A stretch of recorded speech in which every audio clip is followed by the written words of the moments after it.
All right, guys, it's the biggest match in football tomorrow, and we need to dive in and break it down a little bit more. So here with me is Martino Puccio from New York, from The Athletic. Thank you so much for joining me. I love El Clásico. I think any football fan loves this match overall. Tell me about it.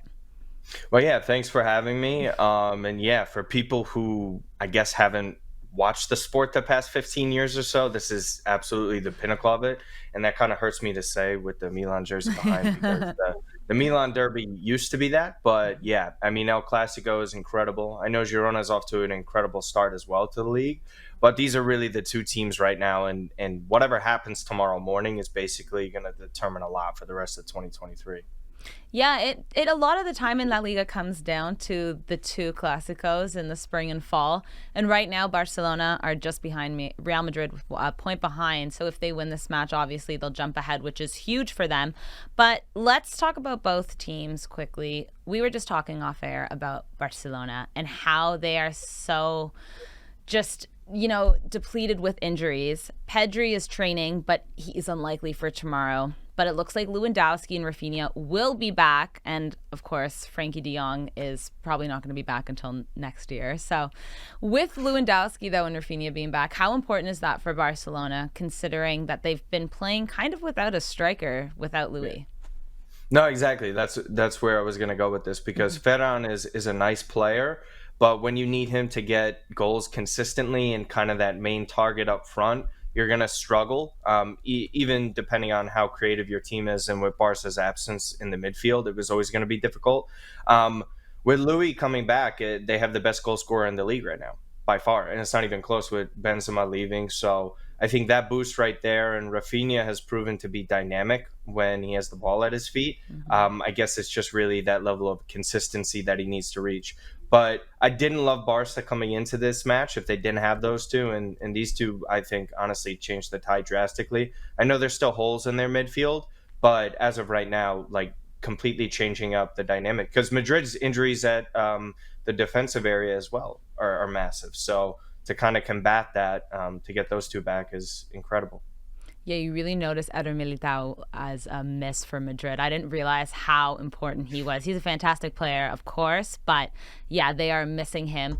Before we jump to Madrid, though, let's talk a bit more about Barcelona because, yeah, we know Rafinha and Lewandowski have been missing due to injury these past few matches, but we've seen players like Lamine Yamal is a starter for Barcelona now. He's played every single match for them this season. Fermin Lopez is getting many more minutes, of course, scoring against Shakhtar Donetsk, which is massive for him as well. We know Gavi is crucial. Obviously, he missed the midweek match because of suspension. And then we see Marc Guiu coming into two matches in a row. Marc Casado got minutes.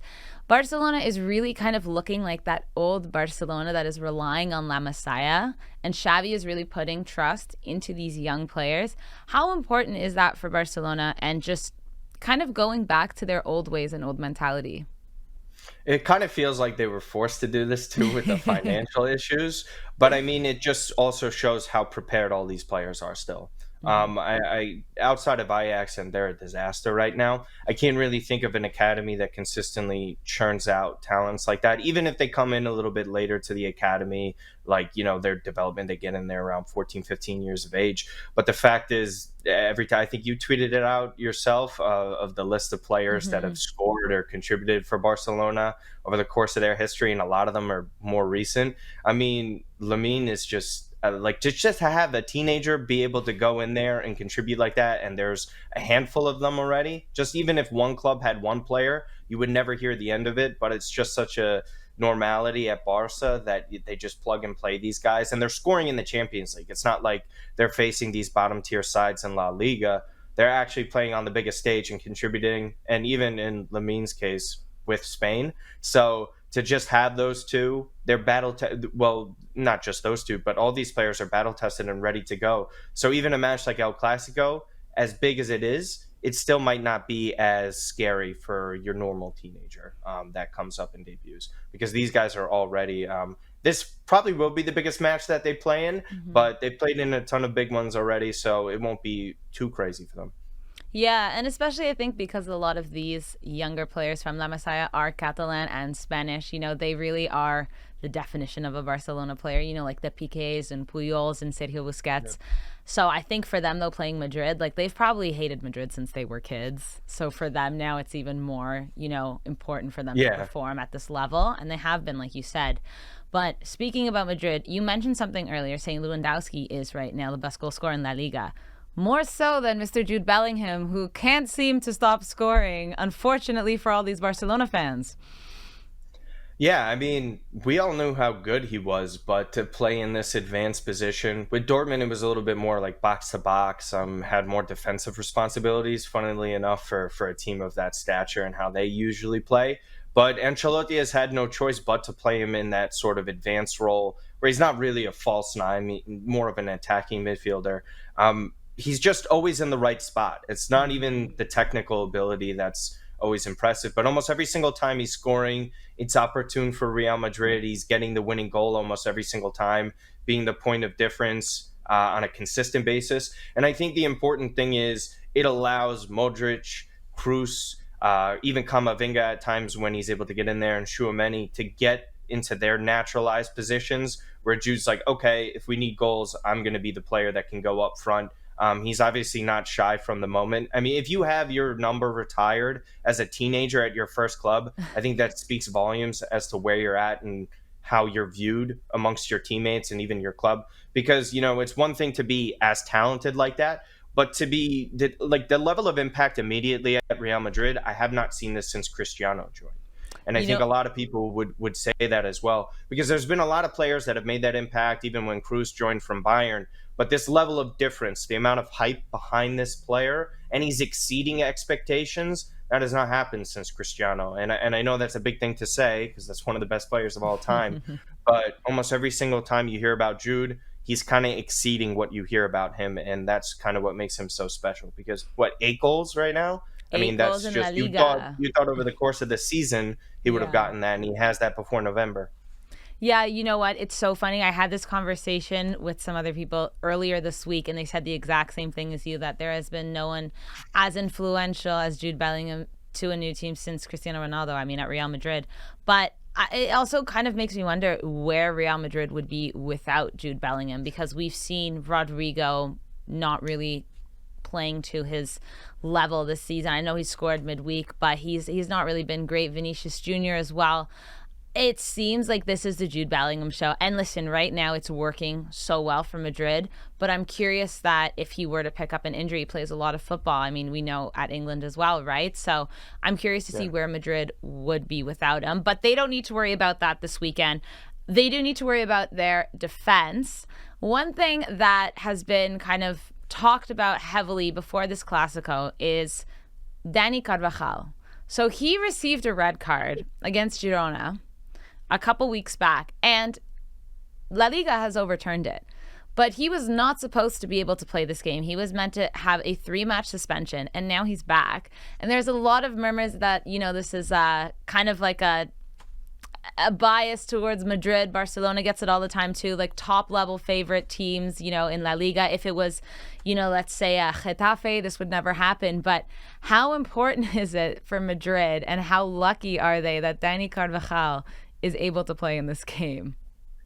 Yeah, I mean, when you have one of your few leaders left from all these Champions League sides, it's a massive difference. Again, with Militao and Courtois not being there for the spine, they need that sort of leader. I think Rudiger's been great this year, but there's a difference when you're Dani Carvajal, because you've been there for so many years and been with so many winning teams. I think as a leadership standpoint in a match like this, people kind of forget. They kind of just look at the star power of it, but the gravity of the moment could be massive. I mean, we're talking about all these kids under 23 that are going to be participating in this. So sometimes the energy in the moment can get to you, can commit silly fouls, kind of like Danny did before the appeal got his way. So to have someone like that, I think it's a massive boost, but I think there's been that obvious decline. So I do think they're going to be attacking him as well. But yeah, as far as leadership goes, there probably isn't a better player that they could add outside of Kroos and Modric regarding this.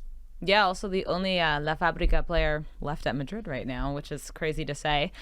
Before I get into your prediction for the match, just a fun question, because this was also something I was thinking about. And it's always brought up every time there's El Clásico. But in your humble opinion, MSN or BBC? All-time top 3. Ooh. And why? The funny thing about BBC, I think they've aged better over time than what they were in the moment. I think Bale's going to be looked at better. I think Benzema's legacy got elevated after those two left as well, which is kind of ironic. But at their peak, it was MSN for me. First of all, I think Messi's clear of anyone else. I think Suarez at his peak, as a pure 9, Cristiano kind of, I guess you could say, was left winger 9 as well. But Suarez was clear of Benzema. I think he was better than Gareth Bale. I think Bale had bigger moments than Neymar. Neymar's legacy, I mean, if you really look back at it and you don't show a name and you just show the statistics and the accomplishments of the individual, everyone would rate him higher. But his expectations and what he was supposed to be, I think people knock him down a peg or two, and I think that's a little ridiculous. They don't have the same dominance in Europe that BBC did, but they also went head-to-head in the league. And they played together for multiple years, and there was one trio that was sort of clear in that sense. And it's not to say BBC isn't incredible, they were, but I mean, MSN is just, for me, in terms of creation, goal scoring, for each 3, I think they're better overall. I think that's the best attack the sport has ever seen, actually. Yeah. I mean, as a Barcelona fan, naturally I'm biased, but I completely agree. I also think Luis Suarez is maybe one of the most underrated strikers we've seen in the game. I don't think he gets as much love as maybe he deserves. He's just brilliant, in my opinion. All right, let's get into it, though. Predictions. What do you think the score is going to be? And maybe who's going to get on the scoreboard?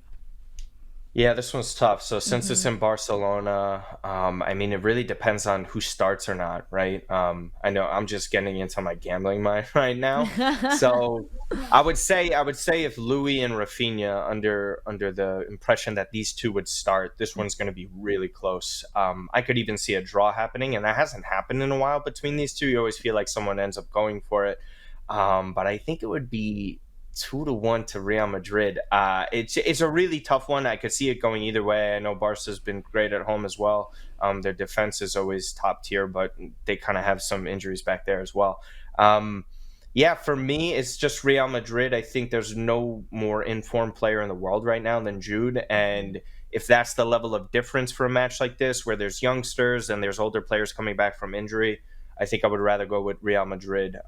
If Jude was not playing, then I think I would just have Barca at this point. But the guy is just right place, right time, and he's just in form. And again, if they could bring Camavinga off the bench, I don't think Barca have that sort of quality that they could bring on too if this match was close. I think that's sort of the difference here that you're looking at. So unfortunately, Sarah, I'm sorry, but yeah.